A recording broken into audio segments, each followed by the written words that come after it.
Hi, y'all. Welcome to mustacheandthebeard.com. Two great geeks. Changing the world one post at a time. All right, so welcome to another VIP video, number 2. Where we're going to be talking about Abbott and Costello meet Frankenstein. Yes. So, as always, as part of our introduction, my name is Louis Matos. I am the Mustache. And as always, I'm here with my buddy, my best pal, Junior Figueroa, a.k.a. The Beard, coming to you live from sunny Puerto Rico. Yay! Yeah. Puerto Rico. Yes, enough of that.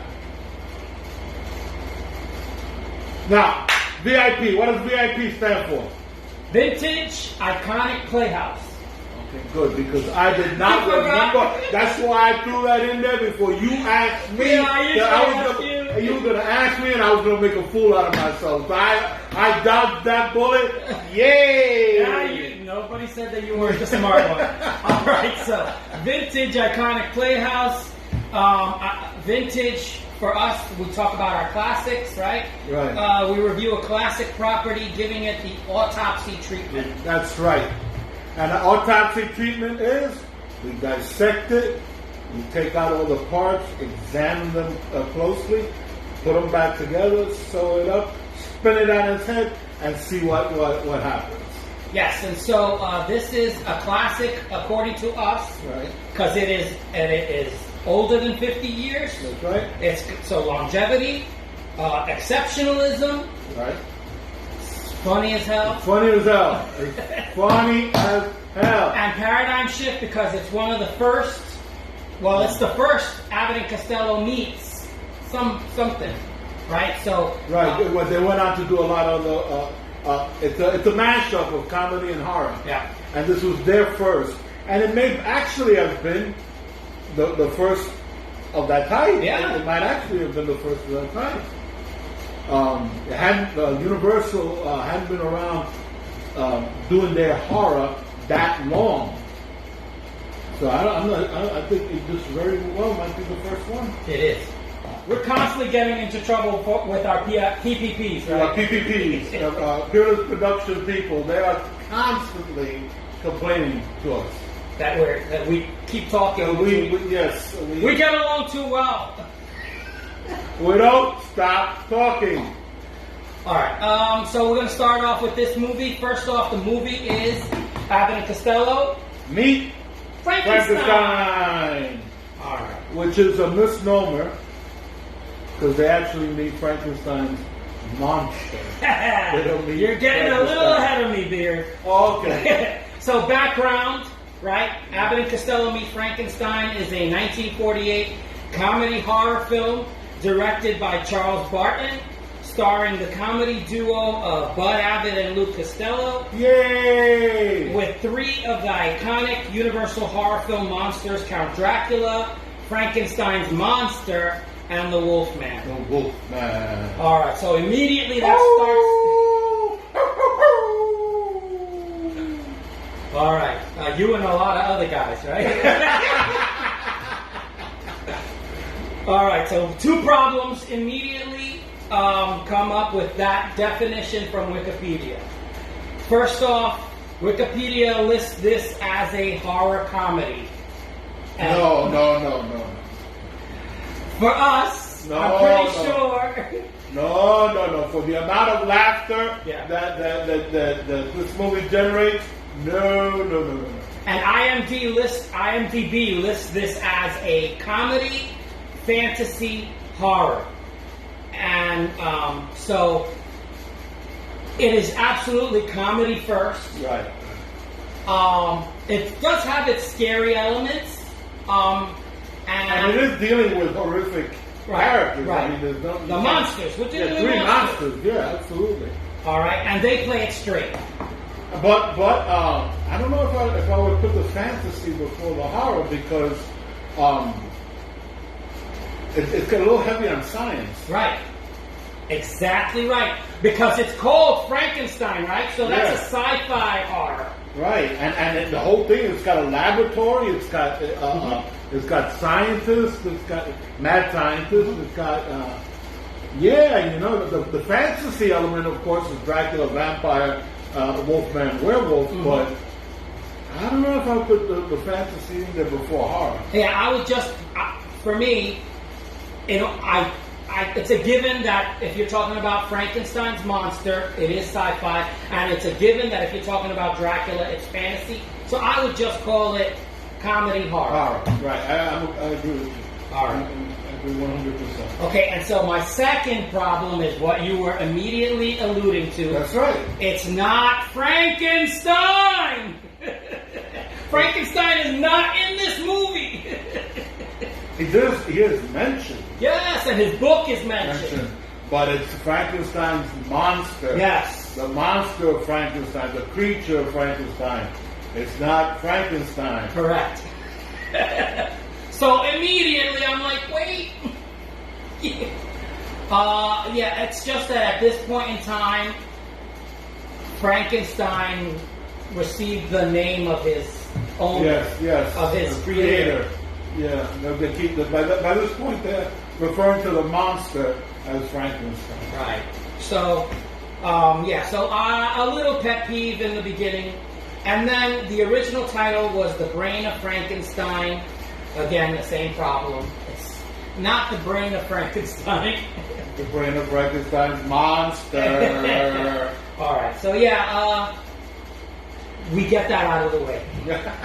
All right, and then on top of that, I do have a problem with the fact that they meet Frankenstein for 10 minutes.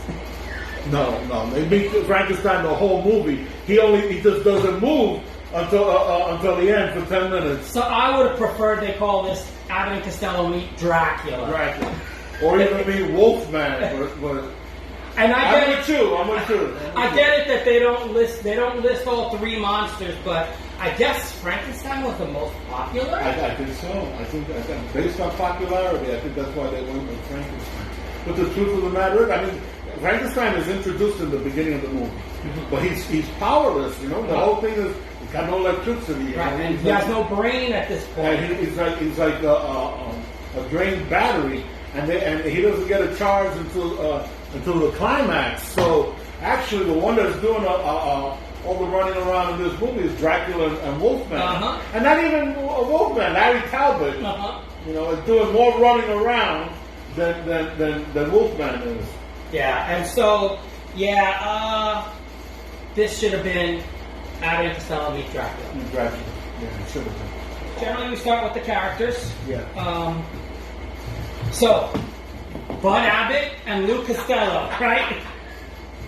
Their names in the title. They obviously wanted to capitalize on their popularity. Extremely popular. One of the things that's interesting about this movie is the fact that the Universal monsters their popularity was going down. It was on the decline. And Bud Abbott and Lou Costello's were riding high. So you have this crossing of these two iconic figures, right? Of these several iconic figures.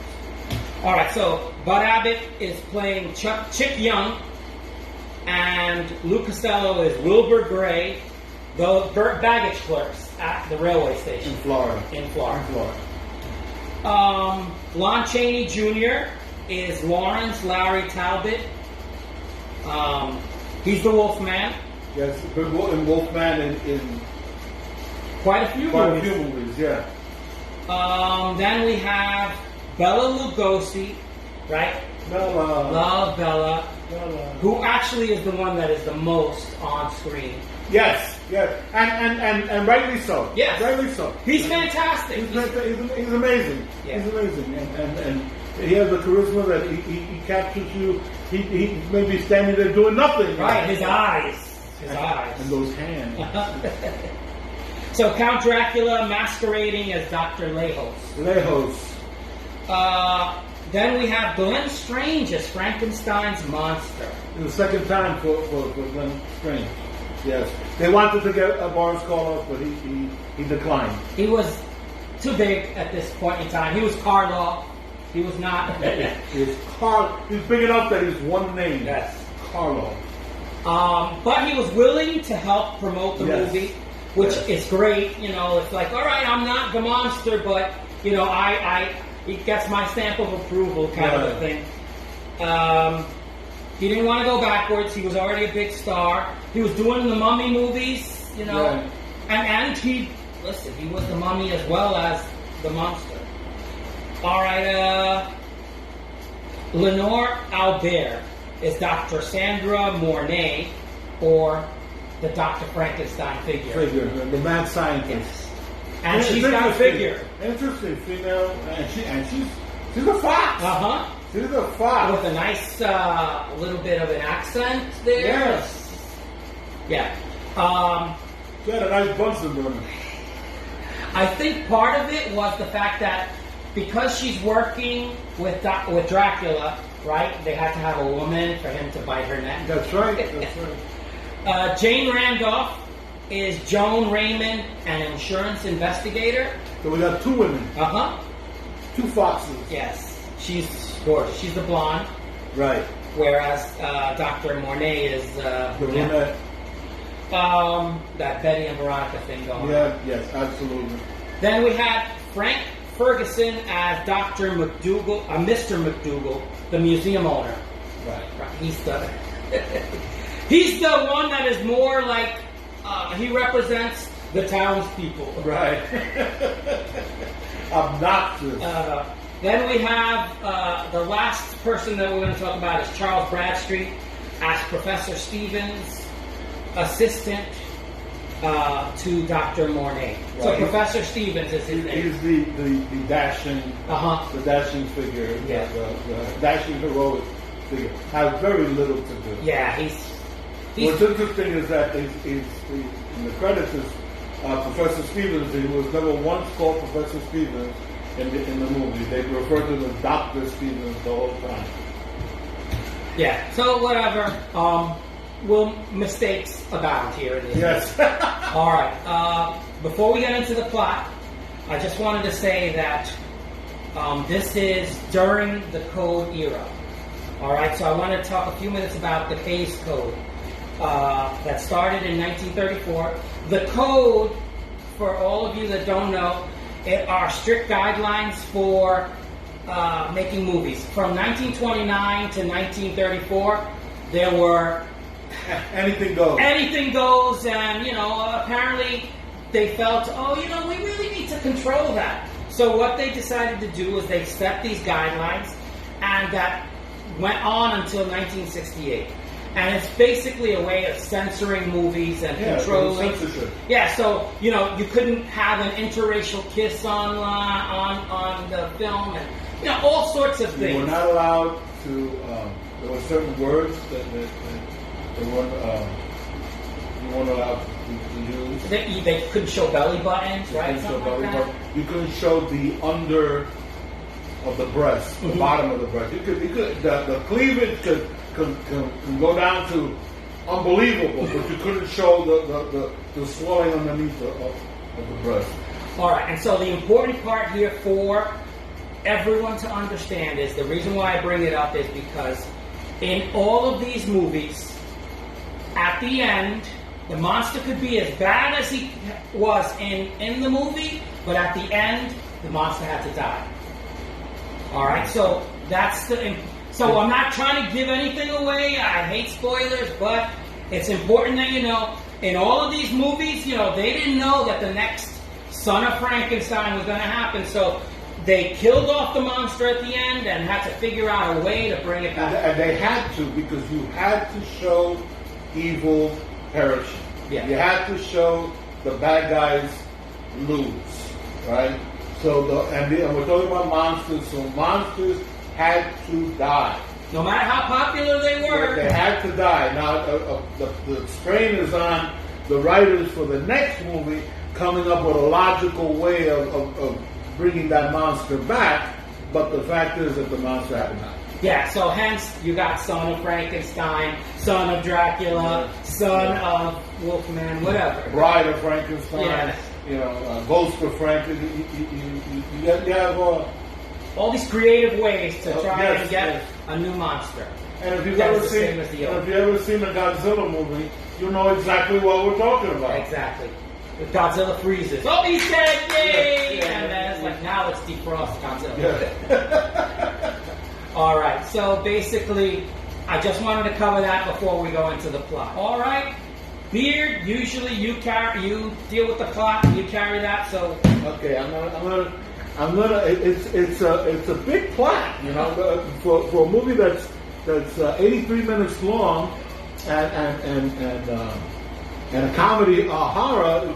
Let me tell you something. It moves. There's a lot going on, you know, and come on. If you've seen Abbott and Costello, you know how kinetic they are, right? Yes. So there's a lot. So I'm gonna try to do this as succinct as possible. Okay? Lawrence Talbot, the Wolfman, calls from London to Florida railway station where Bud Abbott and Lou Costello are working as baggage clerks.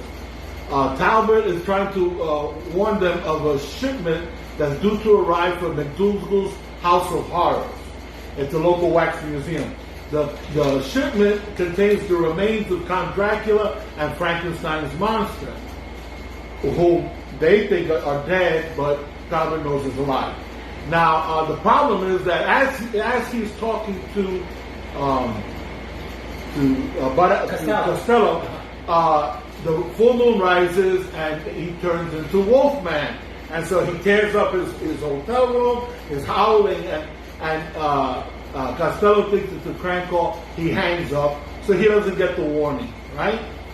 Then the McDougal, the owner of the wax museum, arrives, but he doesn't like the way Costello is handling the crates. So he demands that him and Abbott take the crates to his museum, and he's going to have an insurance agent there to inspect the crates to make sure that everything's okay. Okay, so now we cut. It's nighttime. We cut to McDougal's Wax Museum, which is creepy to begin with, because it's a horror house of horror. Yes, a house of wax. It's a creepy place, and there's no. It's not like when it's open to the public. There's people walking around, being in there by yourself and it's at not night. well lit. Yeah, it's the perfect mood, right? So they deliver the crates, right? Abbott leaves the room to get the second crate. They brought in Dracula's crate. Guess what? Dracula's alive. Okay, he's alive, and he's played by the wonderful Bela Lugosi. And there's these funny moments where Dracula opens the crate. Of course, he opens his coffin. Of course, it creaks.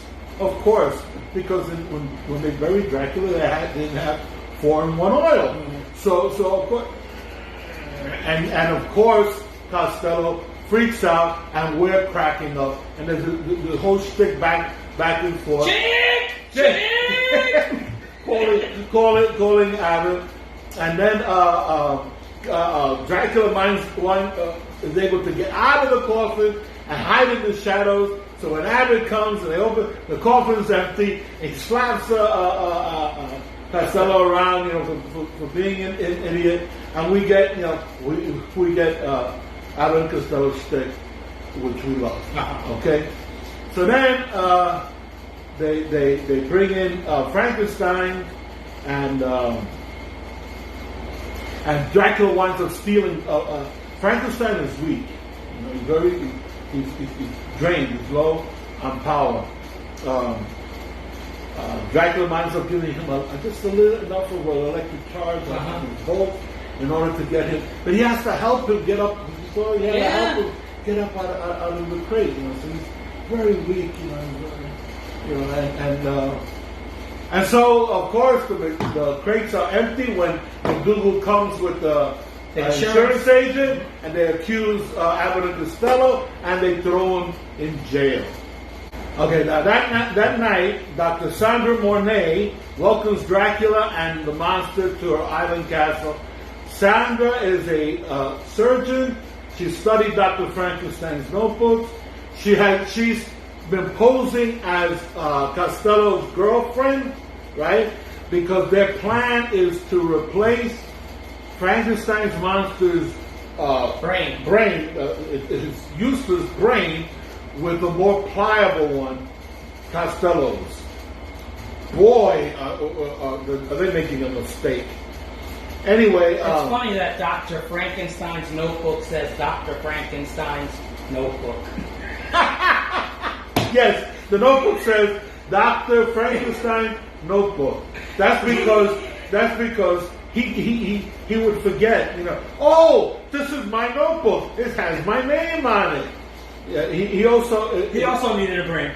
Yeah, his underwear says Dr. Frankenstein's underwear, the Dr. Frankenstein's T-shirt. Anyway, the next day, Abbott and Costello are bailed out of jail. They think it's Sandra. It was actually a girl named Joan, who's an undercover investigator for the insurance company. Remember, the two crates were empty. So she comes on to Costello, figuring that that's the best way to. So now Costello's got two girls coming on to him, and both of them are gorgeous, and one's brunette and one's blonde, and Abbott just can't figure it out. He can't figure it out. He even asks her, why? So Costello invites Joan to. There's a masquerade ball that evening, right? They had established that masquerade ball. So Costello invites Joan to the ball. Meanwhile, Talbot has tracked Dracula the Monster from Europe, and he's taken the apartment across the hall from Abbott and Costello. Coincidence? What a coincidence! In all of Florida, he gets, not only in the same building, he gets the apartment right across the hall. Wow. Right? So he asks Abbott and Costello to help him find and destroy Dracula and the monster. Costello believes him. Abbott isn't having any of this.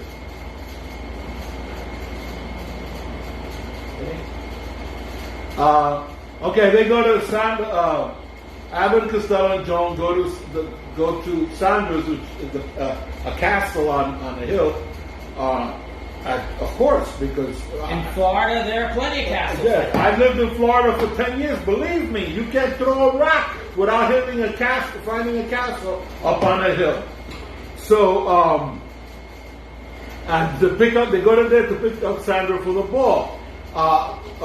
And Costello answers the telephone because, of course, because you go to somebody's house, the phone rings, you answer the phone for them, of course. And it's hey, stop ragging on my movie. I love this movie. The thing is, so do I. So do I. I love this movie also. And it's actually part of the fun. I know. And then it's Talbot, because he's got nothing better to do than to be calling people, right? And somehow he always knows where Costello is. Yes. Okay? So he warns them that they're in the house of Dracula, right? I don't know why it was called Frankenstein, Abbott and Costello means Frankenstein.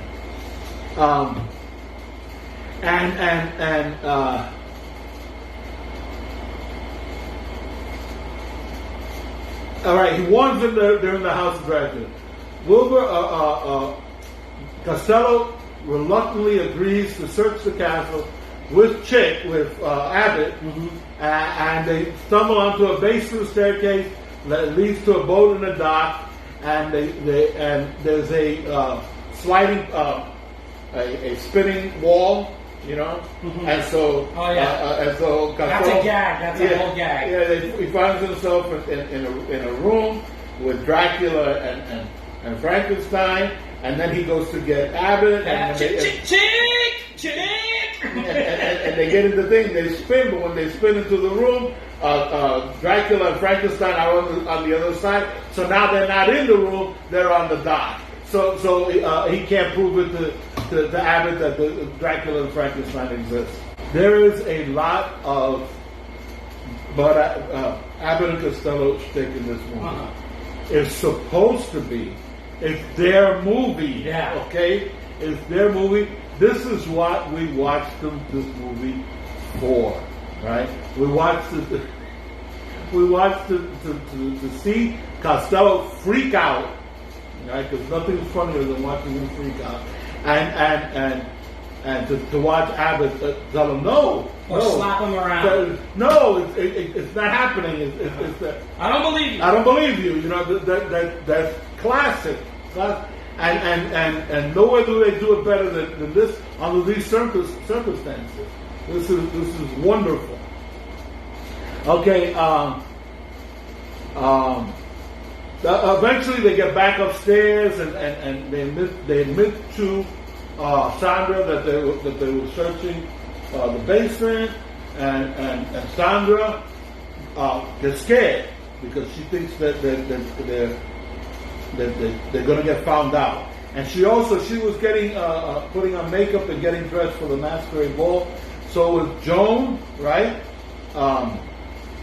Joan finds Sandra's book that says Dr. Frankenstein Notebook, right? But meanwhile, Sandra looked in her purse and found her ID as a insurance investigator. Because of course, when you're working undercover, you take your ID with you. Of course, you wouldn't think to leave it at home, you know. So now Sandra knows that they're going to be found out. So she backs out of going to the masquerade ball, and they leave and they go to the ball, and Count Dracula is like, "Why did you back out?" You know, and she's like, "I think we have to postpone because I think we're going to get caught." And so Dracula, you know, he has no patience for this, so he mesmerizes Sandra, and then he bites her on the neck, right? And then that's the scene where we get a major gasp. Mm-hmm. Okay, but now Sandra is no longer under her own control. Now she's under Dracula's control, and she's also vampiric. Not a vampire, but she's also vampiric. Okay, so they go to the masquerade ball. Chick's costume includes a wolf mask, right? And he just so happens to be dressed. Talbot shows up, and he just so happens to be dressed exactly as Talbot. Okay, so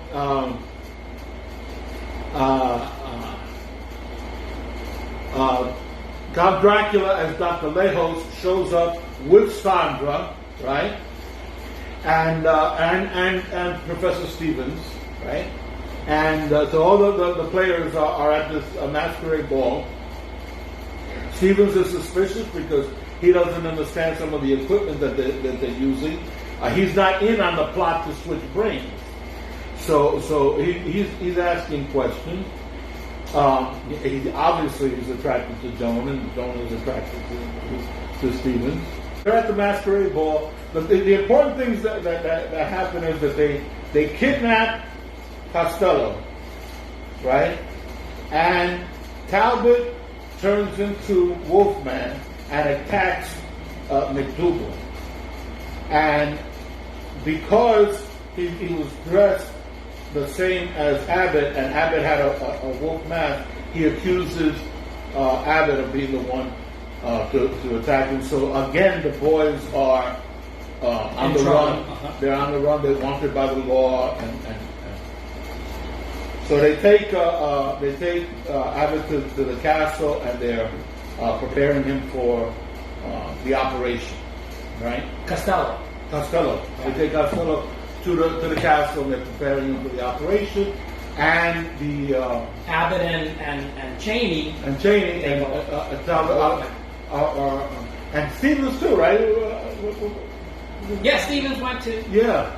So there's a rescue party, and eventually they bust in, and they did manage to rejuvenate Frankenstein. This is when it really turns horrific.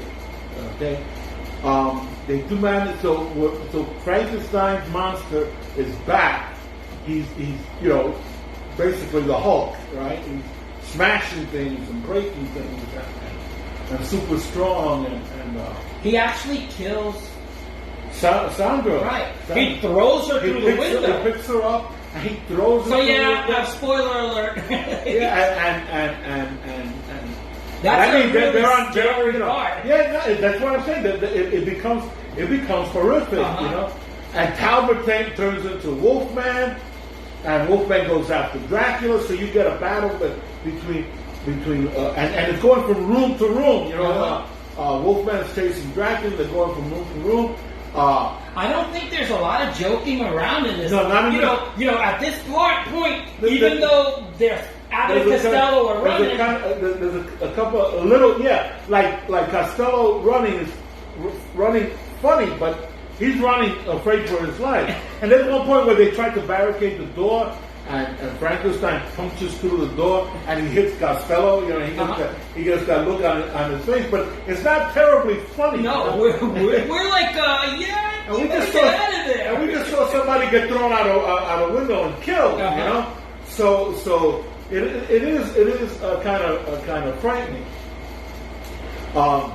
Beautifully done.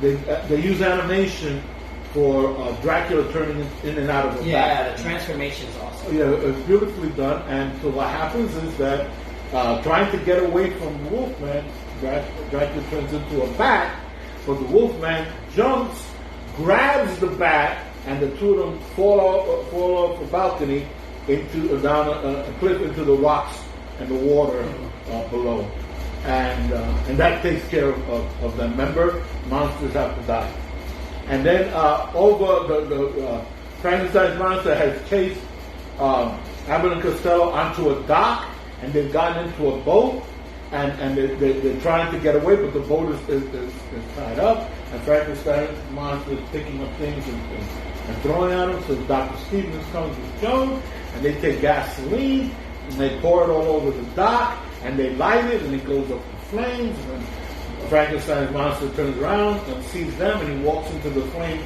to get at them, and the dock collapses. The flaming dock collapses into the water.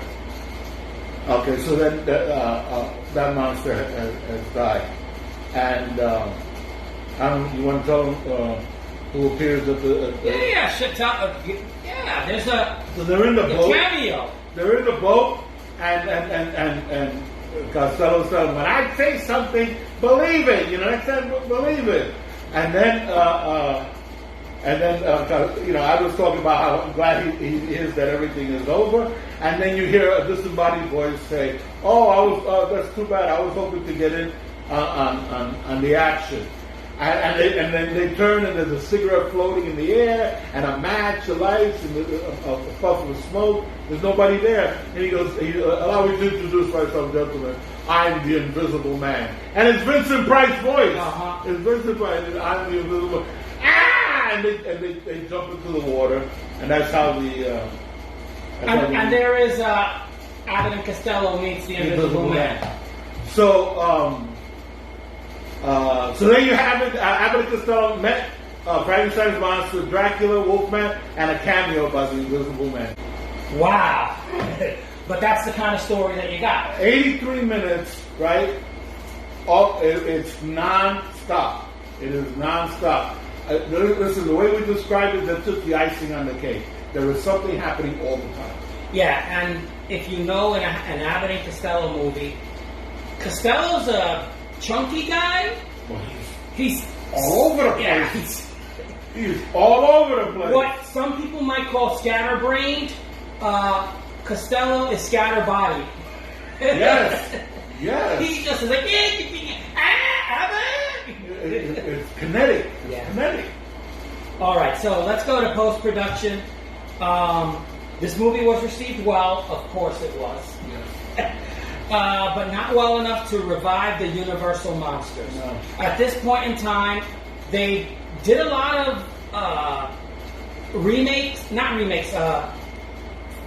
sequels, but they lessened in how much they were bringing in. So the popularity of the Universal monsters was going down. The popularity of Abbott and Costello was moving up, and so they did. This is a smart idea, and so this basically was the swan song for the Universal monsters. For Dracula, Frankenstein's monster, and the Wolfman. Yeah. This is the last one for them in Universal. Yes, until Hammer. Until Hammer came and revived the character. All right, and Abbott and Costello were, like I said, on their upswing, but their upswing, their show was in 1954, 1955, and their final movie together was in 1956. So even though they were making movies in the early 40s, they went up until the late 50s. So, again, they were hilarious for the time that they were together. They look real good in this movie too, because they were around for a long time. Uh-huh. And if you're familiar with them from their TV show or from their latter movies, they look older. Yeah. But in this particular one, Costello looks great, and Bud Abbott looks great. They look great in this one. Yeah, they were at their peak. At their peak. Yes. Physically, they were at their peak. And in 1956, like I said, Dance With Me, Henry is their final movie together. All right, this is one of the features that you added was love. What you love, what do you hate? Right. Want me to go first? Go ahead. Why don't you go first if you want? They're probably going to be the same thing. Go first. All right, so we usually say what we hate first, and then we always want to end on an up note. All right, so that bedroom scene of right before Dracula's going to bite Dr. Mornay. Sandra Mornay. Yeah, it's funny because they have the mirror right behind her, and so here I am, and because the way that we watch movies, the minute I saw the mirror and I saw Bela Lugosi getting close, Dracula approaching, I'm like, oh, please don't be in the mirror. Oh, please don't be in the mirror. So I was already looking in the mirror. Because if you know anything about vampires, they don't have a reflection. It says it in Dracula 1931. Vampires have no reflection. Right, so I'm surprised he didn't say anything about it. Well, you know what? It's that nobody caught it. It has to be that nobody caught it. No editor caught it. No staff person caught it. The director didn't catch it. Bella didn't catch it. Nobody caught it. All right, and so the second thing was immediately, okay, here at the end, Frankenstein is on the dock, and they start the fire, and I'm thinking, oh, okay, well, and I've seen this movie several dozen times, and it's just, he's not going to walk to the fire, because anybody knows anything about Frankenstein, he hates fire. He's afraid of fire. In the first movie, he's 1931, Dwight Fry is teasing him with the fire, and he's like, ah! Come on! And so he walks into the fire to have him killed off. It's like, okay, so those are my two hates. But they're my only two hates. There are other mistakes in this movie, but I'm okay with the fact that Lou calls, Bud. And at one point in the movie, at one point, they instead of using their names, Chicken and Wilbur, they call each other Bud and Lou, and nobody caught it. Yeah, so nobody caught it. I'm okay with those mistakes. It's just the whole thing with the monster. You got to know Frankenstein's afraid of fire, and if you're using Dracula, you better watch out for that mirror. So those are the two things that I hate. The thing that I love is I love Bela Lugosi. Even when he does this that could be very cartoonish, the intensity in his eyes was like, this is no joke. Mm-hmm. Mm-hmm. So even though Lou Costello and Bud Abbott are are playing this for laughs. And no time does he. Bela Lugosi, no time does he. Glenn Strange, and Lon Chaney Jr. could have been cartoonish as well. At no time are they playing their characters. So the monsters are serious, and the comedians are comedic. And I love that because what happened here was magic. I agree. My hate was the same two things. The same two things. And I made fun of a lot of things in this movie. Okay, I was doing it good natured because I love the movie, and so I was poking fun at it the way I poke fun at Lewis and the way Lewis pokes fun at me. It's good natured because we love each other. I poke fun at my daughters, my grandchildren the same way because I love them. So if I'm saying something like, oh, you know, Lon Chaney Jr. and Bud Abbott went to the same dresser, you know, then they, were they twins? They were separated. Wearing the same exact clothes. Of course, because later on there's going to be a case of mistaken identity. And of course, Lon Chaney gets the room right across the hall from them. You know, I'm poking fun because you know what? So what? Yeah. It made the movie faster. Having those little coincidences. You don't have to explain them. Oh God! It made and that's what I love that about the movie, which brings me. Those are the two things that I hated. The poking fun was not in hate, and the thing that I love about this movie, the energy, the kinetic, it's fast. Oh man, fast! You know, and you're absolutely right. Lou Costello for being a little fat guy. Oh my God! He's climbing over the boxes. Not the other guy, the guy that's skinnier and taller. No, it's this little fat guy climbing over the boxes. You know that there's a scene where Costello accidentally sits on the lap of Frankenstein's monster, right? And a lot of, you know, he does a lot of funny, like when he discovers Frankenstein's hand, you know. Well, I read that he was allowed to ad-lib that whole scene, and that they had to do the scene, they had to cut and do take after take after take because Glenn Strange kept cracking up. He's sitting there. He's not, you know, he's supposed to be Frankenstein's monster. He's supposed emotionless, to be not only emotional but immobile because you know he's so weak. He starts laughing and at everything that Costello's doing, and they'll have to cut. Okay, let's do it again. Cut. Let's do it again. Cut. Let's do it again. I love that. It's amazing that he hated the script. Costello hated the script. Yes. He said my little daughter his 8-year-old daughter could write better than the writer. But he still didn't, and then he did the ad-libbing because of course he was going to do ad-libbing. Are you kidding? Are you kidding? And thank God they did this movie because it is not only is it a classic. The Library of Congress has made this one of the movies to preserve. One of the movies, one of the all-time greatest movies. So, thank God they made this movie. Ratings and recommendations. This time you go first. Okay, I would give recommendation. Watch this movie. Watch it, and you know what?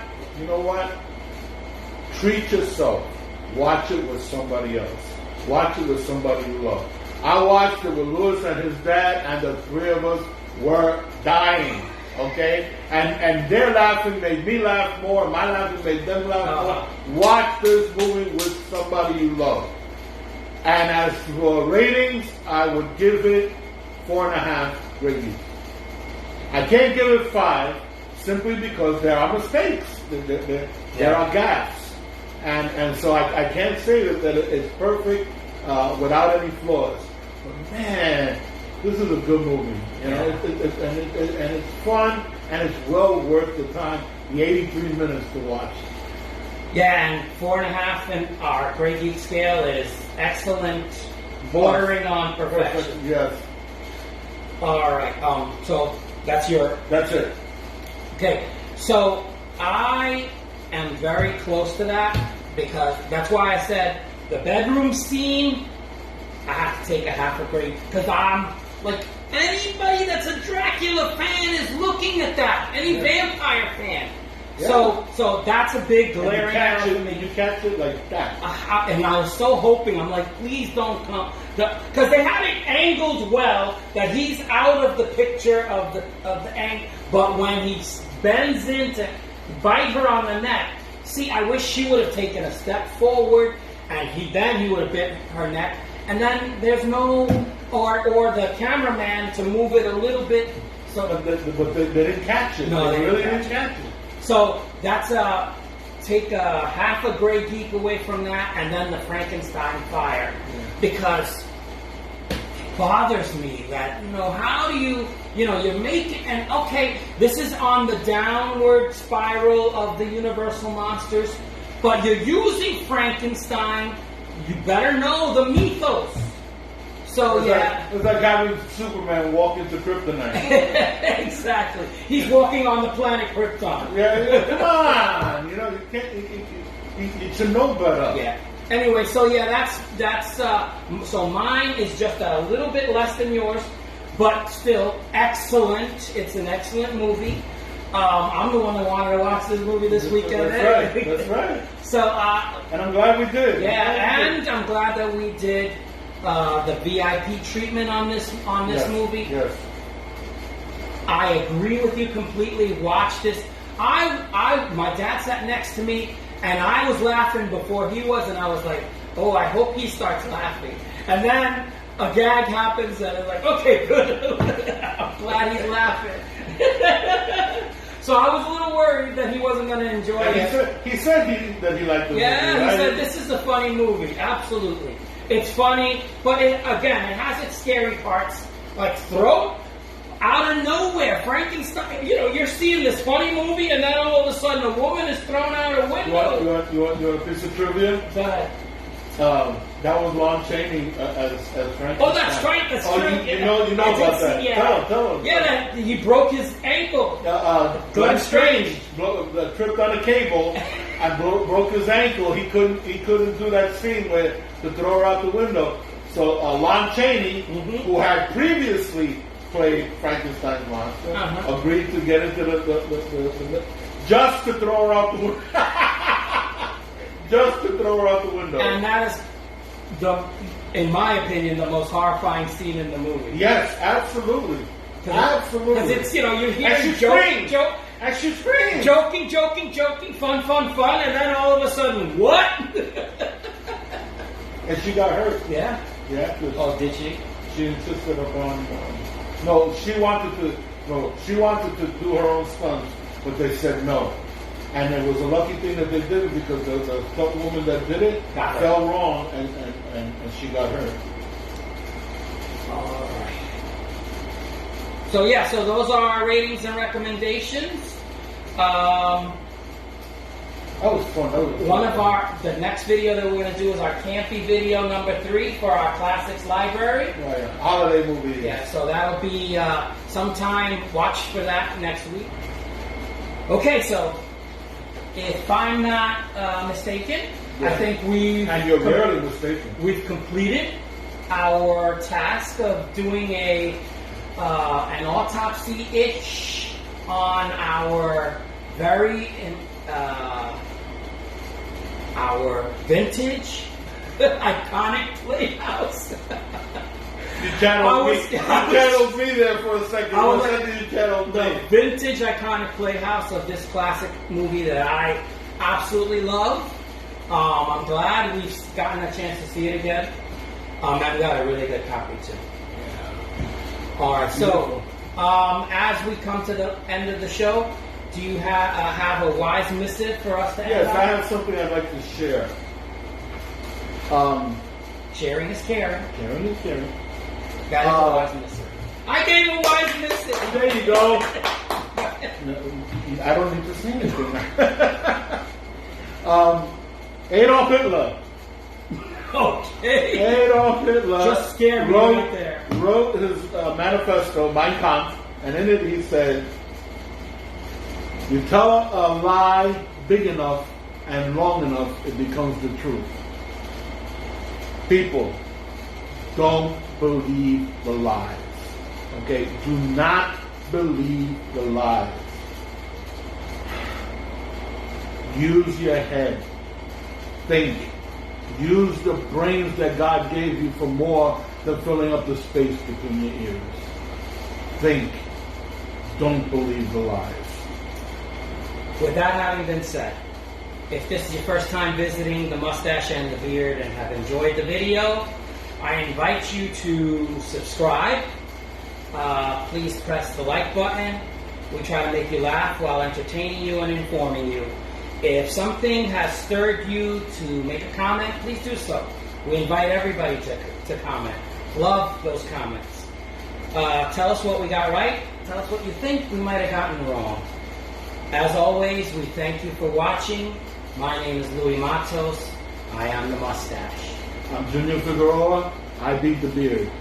We say, see you later. Hasta la vista. Take it easy. And peace.